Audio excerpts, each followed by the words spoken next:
Hey, before we get to today's episode, I have to give shouts to the Press Play Podcast Network, the premier Midwestern podcast network. No one is doing what we're doing with the success we are doing it with. Just a remarkable team all working together. It's a ton of fun. I truly believe we have some of the best shows with the best hosts and the best team working behind the scenes to support them. And launching next week, I want to introduce to you a brand new show on the Press Play Podcast Network, The Ball Card Show. Do you like collecting cards? Do you like watching box breaks on Instagram? Do you want to know what's going on in the ball card world?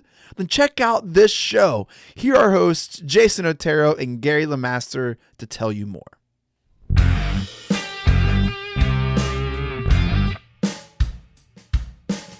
Hello and welcome to the Ball Card Show, the sports podcast for the sports collector. I'm Jason. And I'm Gary, and we are so excited for you to join us on this journey from the nostalgia of a childhood hobby all the way through the excitement of the current sports card and collectibles market. You know, Jason, as a kid, I will never forget the first big collection that I ever put together, Fernando Valenzuela rookie cards. As a matter of fact, I distinctly remember trading a Pete Rose rookie that my grandfather had given me for a whole stack of 1981 Topps Fernandos. I wish I could take that one back. I bet you do. You know, for me as a kid, I'll never forget 1992 Topps baseball, Eric Davis, gold chain glistening in the sun. I had never seen so much swag on a baseball diamond, and I dare say, Gary, I probably never will again. But one thing's for sure, I was convinced this is one of the all-time greats, and I never stopped collecting him. To this day, he's still in my PC. And for all of us, we have some moment we remember. Whether we've been in this for a long time or just getting started, there's so much to this hobby for us to unpack. Everything from new product releases, to grading, to flipping, to gambling, which has become a part of it as well. There is so much to talk about, and we can't wait to join this conversation with you. And whether you're a new person to the hobby who may have collected as a kid and have seen the excitement around it now and want to get back into it, you don't really know where to start, or whether you never stopped collecting, there's going to be something for you. The Ball Card Show, dropping May 20th as a part of the Press Play Podcast Network. Listen to us on Apple, Spotify, or wherever you listen to your podcasts.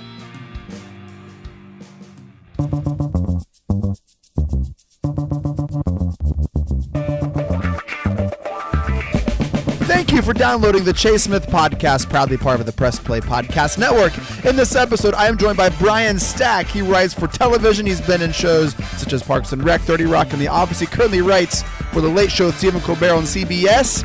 We talk about his comedic influences, his time in Chicago, writing for Conan, Colbert, and we read a rejected sketch that I wrote. It's a ton of fun. Hope you enjoy it. Let's get it! Here with me today, someone who, aside from my family, my dad, my best friends, and a couple Adam Sandler CDs, shaped my comedy influence and perspective. Someone that I just, the joy and honor and privilege to talk to. You might have seen him on Late Night with Conan O'Brien. Might have seen him on The Office, Parks and Rec, 30 Rock.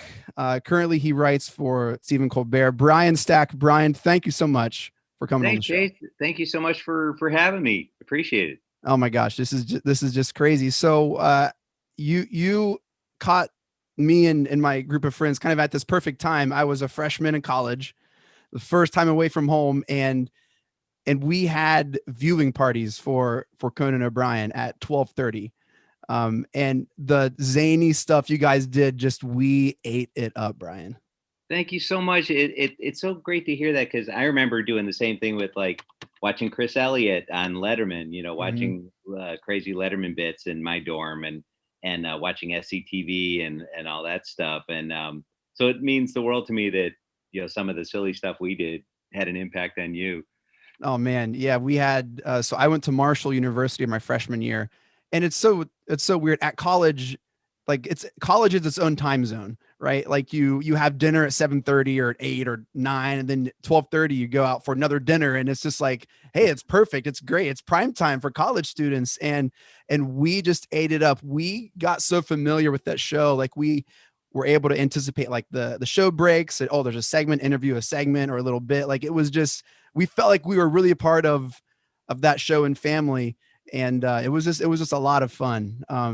When you're in the moment, do you understand? You kind of have that like pull, and I know 2005 may be a little different with social media. There wasn't a lot of immediate reaction. Did you guys know that? I mean, you guys have been on the air at that point for 12 years, so you kind of knew you had something, but it was still very much a part of the zeitgeist of where we were at in 2005.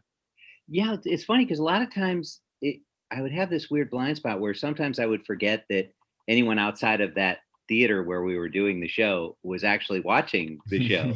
There was times where you felt like you were doing it in a black box theater in Chicago, like the Second City ETC space where I did shows held about 300, about the same amount of people as Studio 6A held. So sometimes I would forget, oh yeah, people are seeing this at home too.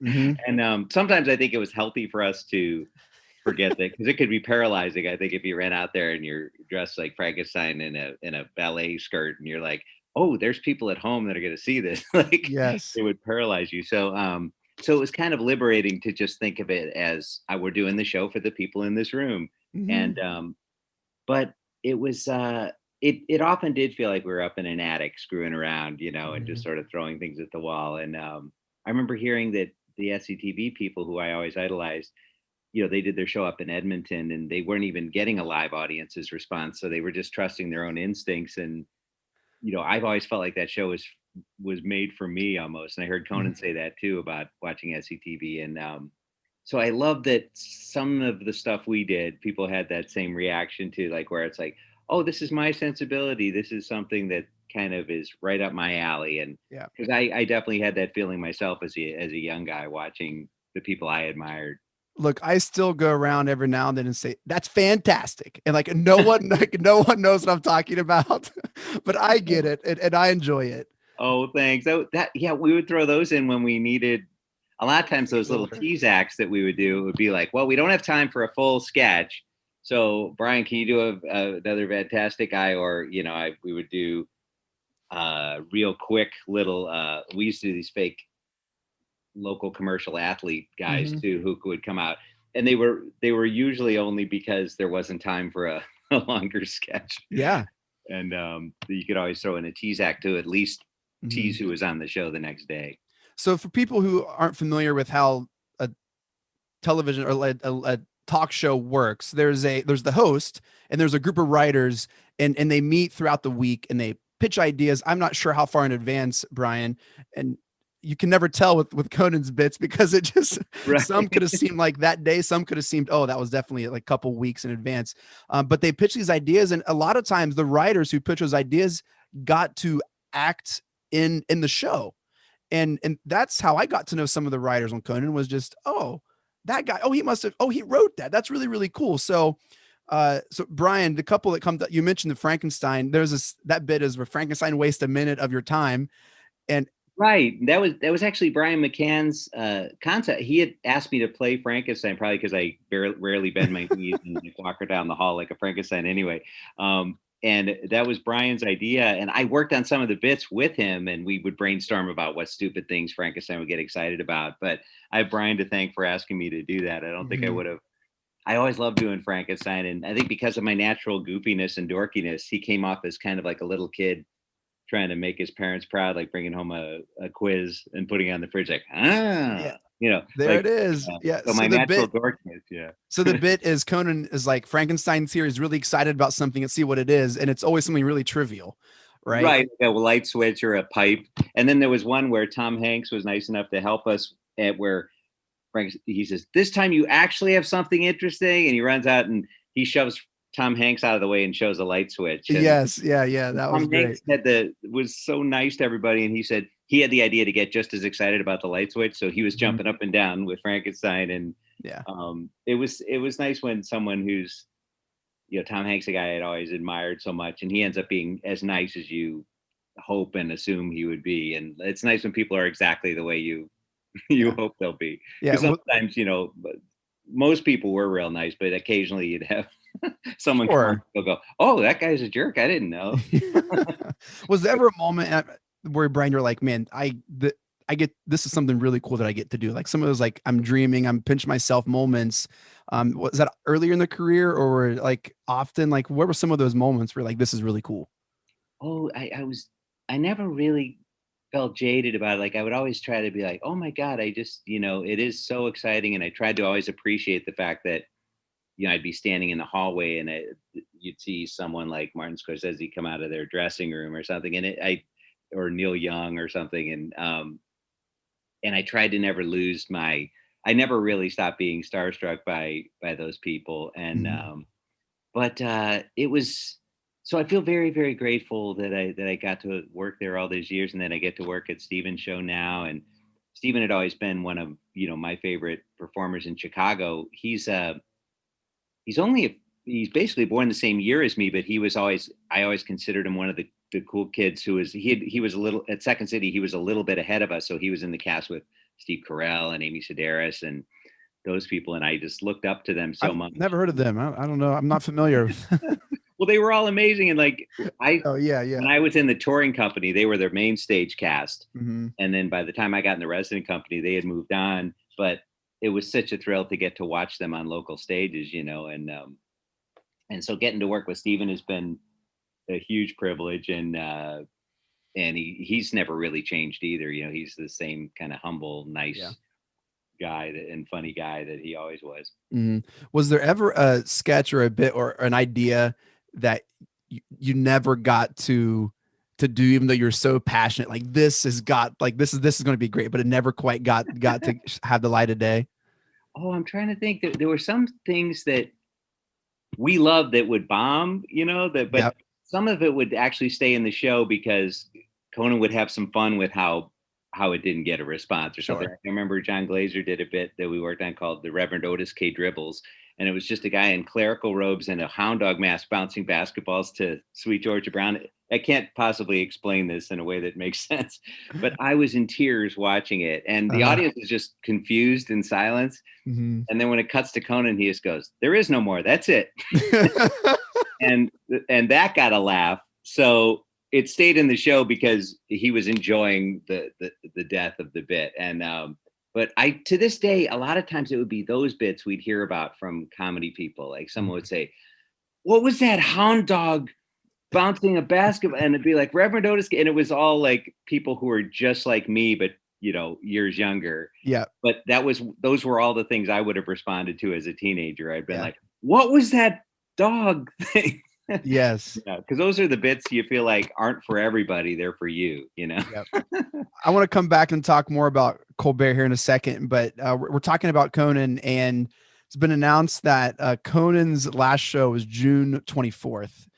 Who's been on TV for a long, since 1993 on TV. He's written before then. Brian, you joined him in 97 or with him, and you were with him since to 2011. So through the Tonight Show, 2015, actually. 2015. Okay. Well, hey, man, my apologies. I don't know how No, my, no, no worries. It's hard to keep it all straight. It is kind of amazing. It was 18 years, and it was supposed to be 13 weeks. I was supposed to come out and fill in for a writer, Tommy Blacha, who'd broken his leg, and oh I'd no. been recommended by some of the other writers, and I sent in a packet, not expecting to get the job, and they liked it enough to bring me out for 13 weeks, and luckily they liked the stuff I was working on enough to hold on to me, and it turned into 18 years, which is mind-boggling to me because I was supposed to be there for like just 3 months. I had a sublet, and Mm-hmm. so I'm forever grateful that I got to work with all those great people, Conan included, and Andy, who I knew in Chicago. He was another Mm-hmm. improv friend of ours, and was always one of the funniest guys around.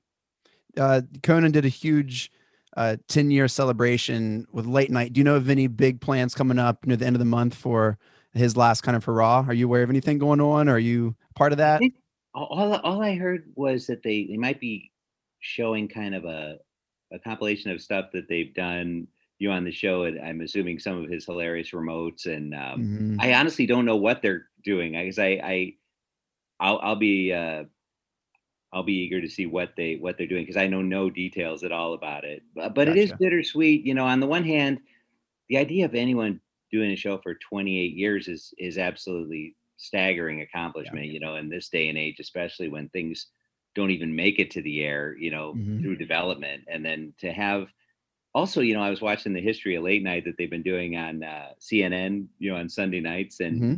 I forget, how insane it seemed to so many people when they were letting him take over for Letterman. Yeah. He was known as one of the funniest writers in the room by all the writers that Hmm. I would hear about. It was funny. I used to hear about Conan. My friend Claire had dated Bob Odenkirk years ago. And I remember in Chicago one time she goes, "You remind me of this guy Bob works with at SNL. He's tall, red hair guy. He looks like he could be like your brother or your cousin." And he's kind of another tall, lanky Hmm. redhead guy named Conan. And I remember when they got announced that he was taking over for Letterman, I go, "Oh, that must be the that's got to Yep. be the guy." And I certainly never expected to work with him, but I remember how I remember being kind of in awe of the courage it must have taken to try to just step into those shoes and to take over for Letterman, who is already kind of an icon. Yeah. And he did it, and I love that they did it their own way. They didn't do the a Letterman show; they did their own show and Yeah. took kind of silly character bits and made it more like a children. It was a cross between Pee Wee's Playhouse and SCTV, and they would have Hmm. like puppets and weird. Dino Stamatopoulos would come in as an ostrich, and lay an egg, and it was insane. But I give them so much credit for building something totally new, even though early on they didn't think they were going to be staying on the air. I think every week they thought they were getting canceled, and to keep doing a show when the sword is hanging over your head like that, I admire tremendously. Like by the time I got there in '97, it was pretty stable. Yeah. They were doing fine in the ratings, doing actually quite well, and so nobody was worried about getting fired every week. Yeah. Brian, is it hard to watch and enjoy TV as a writer for TV? Is it hard for you to find that, like, to turn it off and just enjoy entertainment? I really enjoy it myself. Although it's funny, one thing that some people had told me this years ago, and I was like, really? And people said a lot of times that when you write comedy, sometimes you go home and you don't always want to watch comedy as much as you used to. Hmm. Like you might want to watch like The Wire or or something like that, or some like Breaking Bad or something. And I do think that there is some truth to that. Like I still love watching comedy, but I don't know if I watch as much as I used to when I was growing up. I think I still love it. I still have a great appreciation for it. And, but sometimes you do kind of want to almost step back from it a little and Yeah. watch some sports or watch a show like Better Call Saul, which has comic elements but is primarily a drama. Yeah. And then I'm sure to see people that you played with on stage and friends, like you want to like cheer them on and you're happy for their success. I'm sure it's just this other, like, it's not as disconnected for other, like there's a connection there that other people don't have, which I'm sure is really cool too. That's a pretty surreal thing. Like I remember like just the idea that in Chicago, I remember when I would see these people on stage, I remember thinking these people should be on TV. Like you'd see Hmm. someone like Carell and you'd be like, oh, well, or Farley. Chris Farley was in my first improv group in Madison, Wisconsin, when I was just starting out, when we were both like 22 years old. And even then it was like, even as a beginner, I was like, well, this guy's funnier than anyone on TV or in the in the movies. Is it just me? Am I crazy? I had no confidence in my own opinion because I was a beginner. Yeah. I remember just you'd see these people and you knew in your heart that they were already kind of stars to you. Mhm. I remember just being blown away by them. The people Yeah. you'd seen on local stages. Or I remember the first time I saw Amy Poehler and Tina Fey at Improv Olympic. It was probably about '93, and Tina was very shy and kept kind of quiet to herself and would kind of stand in the back. And then she would step forward and say like the smartest, funniest thing, like Dorothy Parker would say. And Amy was all just full on, fully formed Amy from day one. Like I don't remember ever seeing an arc of growth with her. She always seemed to be kind of fully formed, like she sprang from the head of Comedy Zeus. Yeah. Because she's just always struck me as someone who is always there and always there 100% and brilliant. But she was in the first sketch I wrote at Conan. She was Andy's little sister with pigtails and braces. No And way. I remember, I think I've heard that. well, it was kind of funny because when they left Chicago, I was really bummed. The UCB people, Amy and Matt Walsh and Ian Robertson, Matt Besser, and but then when I got to New York, we would used to use them in sketches all the time. And I was originally, when I first thought of the Andy's Little Sister sketch idea, I thought, well, I'll get a real 13-year-old girl. And then we're like, could Amy look 13? And when she was in the braces and pigtails, she totally did. And and the performance was just volcanic. She was so brilliant. And I actually think that's one of the reasons that I was kept on past the 13 weeks, because I did that during those first 13 weeks. And thanks to her, it turned out to be a really memorable sketch, because it was a real simple idea, but her performance was so fantastic that she made it, what it was. And I'll always be grateful to her for that. And then to see her just crush on Parks and Rec, I'm sure it was a super cool, not surprising to say the least, I'm sure. And such a wonderful figurehead at that show. Like I was fortunate enough to come in and do a couple little bit parts on there, and I could see how she set the tone from the top. And I think most of the shows that have a lot of heart to them, as corny as that sounds, it comes down from the top, like, the people running the show. And Amy was kind of setting the tone from the top of just a really fun family type environment.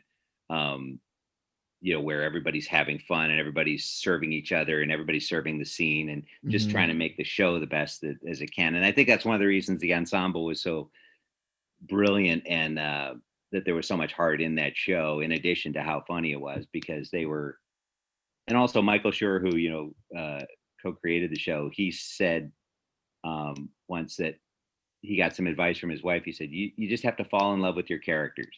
And I remember thinking, that's great advice. Just love your characters. Don't write them with like you're looking down on them or looking down with contempt and judging them. Write. Fall in love with these characters you're writing, even if they're not the likable characters.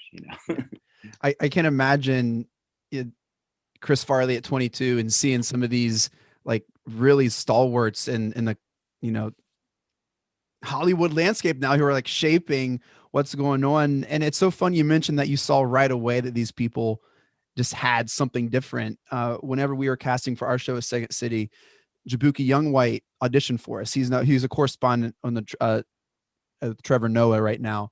And his audition was just different than everyone else's. And you knew, oh, okay, like there's something special about this guy. And it is really unique how some of these players just jump right away at you, and it's pretty remarkable. It really is. And other people, it's kind of cool to see how they evolve into who they are, and like they're incredibly shy and they come out of their shell eventually. And other people kind of do seem fully formed, like, but there is a kind of indefinable thing that some people have that I've always been in awe of. Billy Wilder said of Audrey Hepburn, what Audrey had, you can't learn, you can't teach. They're just, some people have something that's kind of a special magical quality and you can't really put your finger on it. Farley had it. Amy has it. There's people that, but it's not something you can learn. And it's, I've always been jealous of it and admiring of it at the same time, because there's a magical spark that some people do have, as performers. So it's been quite the year. And as a writer for Stephen Colbert, you guys have not been in the office. We talked a little bit pre-show. You're going back to the studio. Everyone's coming back here in a couple of weeks. Are you looking forward to that? Like, what does that new workflow look like for you, Brian?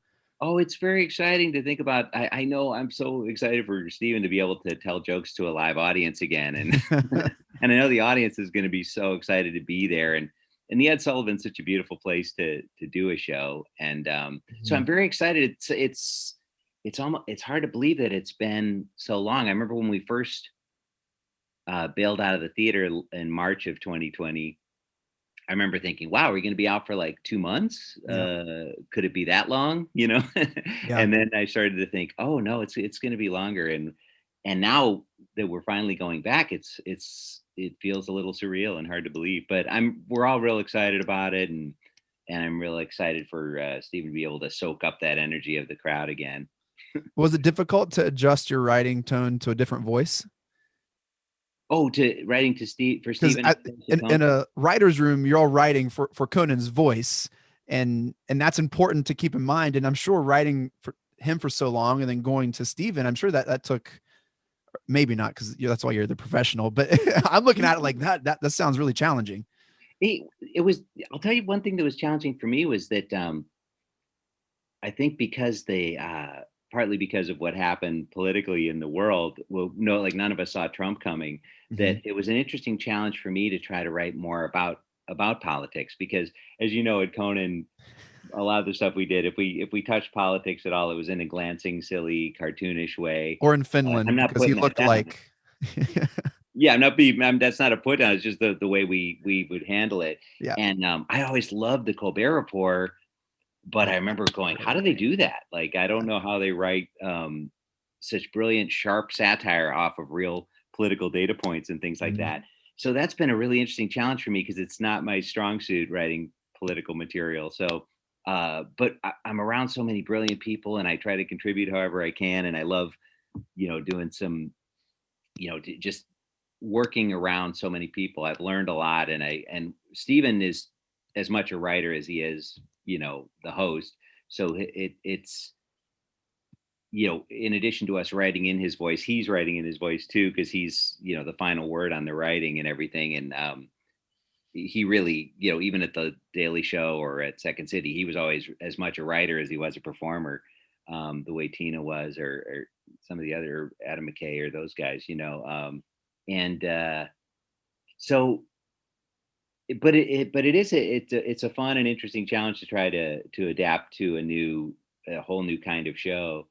But then it's been nice since the election, we've been able to slip more silly stuff in, and I think everyone's enjoying that too, Stephen included. Just being able to do like we did a story the other day about off of John Steinbeck writing a werewolf novel, and I don't know if we could have done that last year. So that's been like a refreshing change, just being able to write some sillier stuff, and I think everyone is excited about that. Yeah. Brian, we both went through Second City, have very different experiences. You did the like improv performing side, or you also do the writing side as well? I'm sorry. Well, I took one writing class with Michael McCarthy, who I know and who is a wonderful guy. He was one of my favorite, writer performers on stage too. Like America Light, which was a Second City ETC show that Michael was in, was one of my favorite shows that I ever saw at Second City, and I always loved his point of view and his writing. And he was such a nice and inspiring teacher too. But I really only took that one writing class, although I went through the training center and we did the level 5 show where you write your own show and create it mostly through improvisation.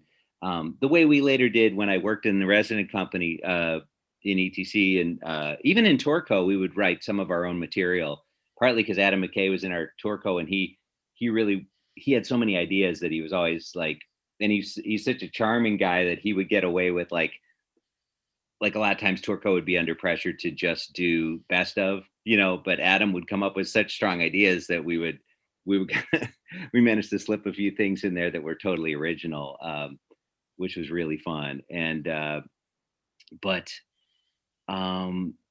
so I think working at Second City was a nice bridge between pure improv, which is where I started, and written scenes, because we would hone improv scenes into written scenes while working at Second City, as you know. And so it was a nice bridge, between purely making stuff up into crafting stuff into some kind of coherent written scene. Yes. My wife and I lived in Charlotte, North Carolina, and was a part of the Charlotte Comedy Theater, which was just line games, pure improv, but we had a ton of fun. Moved to Chicago to go to Second City, and it was very much technical. This is like the science of a scene. This is how you write a sketch and develop a character. And these are the beats and these are the turning points. And the point of like very much just like, oh, like there's a science to this. And I also took the classes at IO, Improv Olympic IO, with Michael McCarthy then. And he helped me rediscover my love for writing and helped me remember like how fun it is and how much I enjoyed that part of it. At Second City, I got so focused on like hitting the formula or whatever they were wanting to help you do it the right way. I found that I kind of lost like the joy in that. And Michael helped me rediscover that. And I know, he meant a lot to me and seemed to have a pretty big impact on you. And he passed away a couple years ago with cancer. And it's nice to kind of have that shared moment together. Yeah, he was a wonderful guy, wonderful teacher, wonderful writer, and had worked in the sitcom world, had worked at SNL. And so he had a lot of broad experience to share, but never lorded that over anybody, just wanted to make everybody better. And his wife, Susan Messing, is an old friend of mine. Legend in her own right. Yeah, I love Susan. She was, I kind of started out with Susan in like 89, 90, at IO when we were moving from bar to bar. Like we'd show up to do a show and the place would be padlocked. And, we'd be like, oh, I guess we're not doing a show there tonight. And because the place hadn't paid its taxes or something. And we're like, oh, we're going to an Italian restaurant on Wells. Where on Wells? Okay, we'll be there. Yeah. And like we were in like 7 different places when I was there. And I but then when they finally got their own space on Clark, I was so excited for Sharna, and it was nice to have a stable kind of place. You miss Chicago? You talk very fondly of it. Do you miss it? I do. I think partly, it is my hometown. In addition to being where I started out in improv, it's also my hometown. So I'll always love Chicago. My parents were Chicagoans, and my wife's a Chicagoan, Miriam, who I worked with me at Second City and before that and after that. But we're just we're Chicago people, and I miss it. I love getting back there whenever I can. It's a great town. And I always I always admired my friends who moved to Chicago the way you did with your wife, like to do, because I don't know if I would have had the confidence to like if, let's say, Cleveland was the improv mecca, like if I would have had the confidence to say to like my family at the time, I'm going to go move to an entirely different city to pursue this thing. I was lucky enough to be from Chicago. It was where I was kind of starting out after school anyway. And, but I always admired, like I had so many friends that moved there to do it. And I was like, wow, that's hats off to them, Yeah. We lived in the burbs. We lived outside of Naperville and Warrenville, and we were in the city once a week. We loved going to the city, not only just for the classes, but just to eat, to hang out, to catch art, theater, something. We loved it. We live in Columbus now. Great thing. And very much miss Chicago. We would still be there if not from like outside circumstances kind of dictating like our move, but we absolutely loved it, Brian. Hello, Brooks here with the Books with Brooks monthly book club podcast. We read one book a month and then we talk about it. Books like Stephen King's The Shining or Where the Crawdads Sing by Delia Owens. If you're on the hunt for book recommendations and enjoy sparkling conversation, come read along with us and then listen in. Want to hear more about your favorite TV shows and movies that are on countless streaming services? Then listen to Up Next with your new favorite hosts, me, Kristen Aviles, And me, Christina Walter. Every other week we'll highlight one genre, but 2 movies or TV shows, one old and one new. We'll let you know what's hot and what's not from your favorite or least favorite streaming services. And be sure to stay tuned to the end of each episode where we shout out an artist whose name you should know for their talent in the industry. So follow us to stay up to date with your favorite hosts from Up Next, a part of the Press Play Podcast Network. Hi, my name is Sam Post, owner of Phenomwell CBD Store and PhenomwellCBD.com. That's like phenomenal, PhenomwellCBD.com. Tune in where we talk with experts about how the amazing hemp plant can make a difference for people's health and well-being from the Press Play Podcast Network.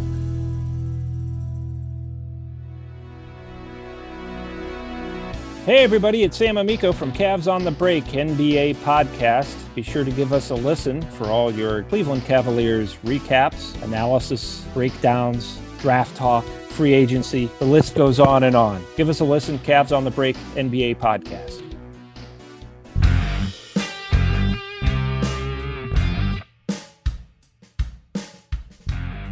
Hey, I'm Jason. And I'm Gary, and we love ball cards. And if you love ball cards too, good news. You just found your new favorite podcast. From breaks to grading, And from collecting to flipping, join us on the Ball Card Show. the sports podcast for the sports collector. You've been pining, you've been waiting for Rega and Rhoda to get back together. We got you. Press Play Podcast. We're ready to go. We're going to have our podcast with everything that you want. Browns, Cavaliers, Indians, Ohio State, the national scene. Kenny Rhoda, Michael Regai back together again. Make sure you keep your ears open. It's happening right here on Press Play Podcast. See you then. For the Dennis Maniloff Show, I'll tap into my 40-plus years of following Cleveland sports and 30-plus years of writing and talking about them, so as to bring you informed opinions and analysis of your favorite players and teams. I also will monitor the national sports scene and, when warranted, step out of the toy department and into the real world. And I'll always be on the lookout for special guests. By all means, join us. Hi, my name's Jeremy Powell, co-host of the Oranges, Oranger, Browns podcast. Check us out anywhere you listen to podcasts. For all your Browns coverage, post-game, pre-game, anything you need Browns, you'll find it here on the Oranges, Oranger, Browns podcast. Hey, it's JD from the Hyman Podcast. I created this podcast to have hard conversations. Conversations that make us human but are also wildly uncomfortable. Conversations that help give voice to the voiceless and to the marginalized. Now you can listen to the entire first season on Apple Podcasts, Spotify, or wherever you get your podcasts from. Consider this your personal invitation to join the conversation. Hey, one last thing, and this is a huge ask. I think part of the reason where I had lost the joy in writing is in the writing program at Second City. After your first 4 writing classes, you have to submit a sketch to be accepted to write your own show at Second City. And then it's writing 5 and 6. And that's the writing program. And Brian, I did not get in the first submission. So all my friends, we went through writing 1, 2, 3, 4 together. They all got through and I was just so jealous and so bummed. But I have this failure of a sketch, Brian. It's called A Pocket Chips. And it's, it's about a guy named Sam who forgets to bring chips to a party. And I want to own this failure. I've read it once, not looking for any validation, but would you want to read a little bit, like just a cold, like reading of this like 3.5 page sketch? Sure. Why not? And I think I got you. I think I got your email here. Okay. If you want to read for Sam is the one who causes the end of the world. Okay. And I apologize if I get the tone wrong because it's the cold reading, but I'll do my best. Yeah. No apologies, Brian. This is a failed That's sketch. what I do. It's just, yeah. All right. So, Bethany, I can't believe you forgot the chips. Look, I'm sorry. Okay. Can we just drop it? What are we going to have with Nancy's famous salsa? I know for a fact Nick wanted everything the same as last time. You know he's superstitious. This is the championship game. Well, what's the worst that can happen? We lose? I mean, it's not like it's the end of the world or anything. Bethany and Sam argue over top of each other as they knock on the door and stop immediately once the door opens. Hi. Hey. Sam, Bethany, thank you so much for coming. The game's about to start. Come on in. I'm starving. I can't wait to dive into Nancy's salsa. Yeah, about that. Sam forgot the chips. You forgot the chips? I'm so hungry. What? No chips. This is it. We're all going to die. There's so much more I wanted to do in life. Huh? Nick's pacing back and forth now. Okay, Nick, don't panic. You knew this day would come. People laughed when you made a big deal about Y2K, but it's finally happening. Breathe. You know what to do. Everyone, listen up. If we're going to survive, we need a leader. Nancy's right. I think we should nominate her. All in favor? Aye. Adam is slowly turning into chips. What's going on? Then it's settled. We need to stay on our toes. Once people realize we have salsa, they'll try to raid our hideout. Brittany, I'm going to put you in charge of water. I'm so scared. Adam, you'll be in charge of rations. Chips. Nick, you focus on repopulating the earth. Yes. Bethany, work on contracting FEMA. On it. Beth, you can't be serious. Look, I can run and get some chips real quick. No, you can't go outside. It's too dangerous. Only crazy people are out in the streets right now. Doorbell rings. Ding dong. Don't answer it. Don't answer it. It's probably the pizza guy. It's probably zombies. Adam approaches Sam like a zombie. Chips. What are you talking about? Adam, what are you doing? Everybody stay calm. Aim for his head. You can only kill him with the headshot. Here, Sam, catch. Throws Sam a gun. Where'd you get a gun? Hurry, Sam, save us. Sam, there's something I need to tell you really quick. I'm pregnant. Nancy, Nick, and Bethany all gasp. You can't be serious. It's okay. We can pull through this together. This new life will be a breath of fresh air, and it may just be what this world needs to turn things around. But that's impossible. Nick, no, it's not. Nick, Bethany's, I don't know who the father is. Oh, that's it. I've had it. Nick, I'm sorry I ruined your party. Nancy, I'm sorry we can't enjoy your awesome salsa. Adam, for God's sake, quit moaning. You're not a zombie. And Beth, you're not carrying Nick's baby. We decided not to have kids, remember? A basketball game buzzer sounds that seems to snap everyone back to reality. Nick, dude, what are you talking about? Yeah, why would I ever be a zombie? Yeah, babe, Nick and I dated in high school, but that was it. Sam, are you all right? Literally seconds ago, you were all acting like it's the end of the world because I forgot the chips. Honey, the game's about to start. Whatever. Hey, can someone pass me a beer? Uh-oh, I forgot the beer. No! Blackout. Thanks, man. That was fun. Now, I have no idea why that wouldn't get accepted to writing 5. No. Gosh. I remember, it's weird. Like when I was in the writing program, I think it just got much more structured and competitive because like when I was there, you just signed up for the writing class and you took it and you either liked your sketches or not and got some feedback from Michael or not but it's amazing how much that program grew and how much the Second City program grew. IO grew, UCB grew. Like when I started at all those places, they were much more. Yeah. Like there were 7 IO teams when I started, and I think there were 40 at one point later on. Oh wow. It's pretty remarkable. They had numerous like rotations of classes 1 through 4, and then you had to submit your sketch to like a panel of teachers, and they only accepted a certain amounts, and they had to be formatted a certain way, and they're looking. I think the main thing there's not like a strong point of view other than like chips are important. Absolutely, they're essential. And they're like, write what you care about. And I was like, man, I really love chips, and it would be awful if someone forgot chips at a party and just got too much in my head, and that's what came out. But that's like, I think it's a great rule of thumb. And I remember, I think a lot of the best ideas come from what we care about ourselves and like what we like. When I was trying to get my initial Conan pack together, I was like, kind of like, what do they want to see? I don't know I was kind of throwing it together pretty fast because I got asked to send it in like a day or two before it was due. And a friend of mine who was working at TV said, you could second guess yourself to death. Why don't you just write what you'd want to see? Mm-hmm.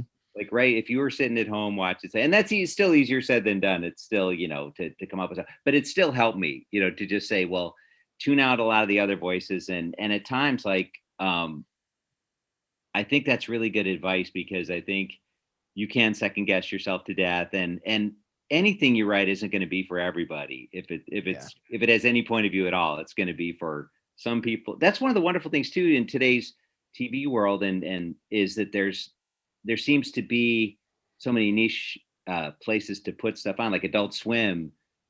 Stuff that would have been way too weird for network TV is perfect on Adult Swim or Comedy Central, or like I think about a pilot that Robert Smigel and Conan wrote called Look Well, which if you can find it on YouTube. It was with Adam West as an out of work actor who tries to solve crimes in his spare time.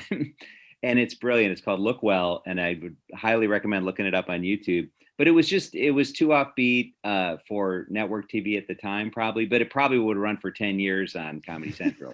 But this was like 1990, 91 network TV, and it's just But it's brilliant, and it's just a reminder that a lot of times things aren't for everyone. Or even shows like Parks and Rec that are so beloved, they never got huge audiences, They got very passionate audiences. The people who watched it care about it a lot, and a lot of people discovered it online and stuff. But yeah, it seems like streaming has changed the game a lot, not only with shows having an extended life, but more avenues for creators to write and create content, and all these streaming platforms wanting to have their own original material. So it seems like if there's ever a time to try to submit a sketch or a pilot, like this is kind of the golden era of that time. There's just so many destinations, it seems like. absolutely, you got so many platforms and so many. If it's not right for one place, it may be perfect for another place. You know, like I always think about Andy Richter. You know, back in Chicago, there was a radio DJ, Jonathan Brandmeier, had a TV show briefly, and they thought Andy's ideas were just too weird. And it was all the stuff that was perfect at late night, you know, and he's like, they think my stuff's weird. And I was like, and he would tell me what it was. Amazing, Richter. And I'd be like, that's hilarious. And he goes, yeah, they didn't like it. And I'd be like, for those at home, Andy Richter's not in the studio. That was Brian. It's funny when I hear people do me, like it's always hilarious when I hear like someone doing an impression of me, and I'm like, oh my God, that's chillingly accurate. Yeah. Andy, I love Andy, and he, you know, all those same ideas that weren't a fit at that show in Chicago were perfect, you know, later on. And Andy never watered his own sense of humor down, and good for him. You know, there's plenty of people out there that appreciate it, obviously. Yeah. Great. Well, Brian, thank you so much for talking to me today. Just incredibly kind with your time. And this was great, man. This was awesome. It was so cool. And just a really neat moment for me to talk to someone who's had such a large impact just on my comedy and my like TV consumption life. So Brian, thank you so much. Congratulations on your anniversary with you and your wife. And hope you have a wonderful weekend, sir. Thanks, Jason. Thanks so much for the kind words. And it really means a lot that some of the silly stuff we did got through to you and your friends. Cause like, I remember that feeling all too well with people. I just saw it was Chris Elliott's birthday the other day, and his daughter Bridie posted something, and I was like, he was one of my, you know, heroes. He inspired me. And the fact that anything we did inspired you means a lot. So thanks. Well, Brian, thank you so much. And appreciate it, man. Thanks. Have a good week, man. Thanks for asking me. Yes, sir.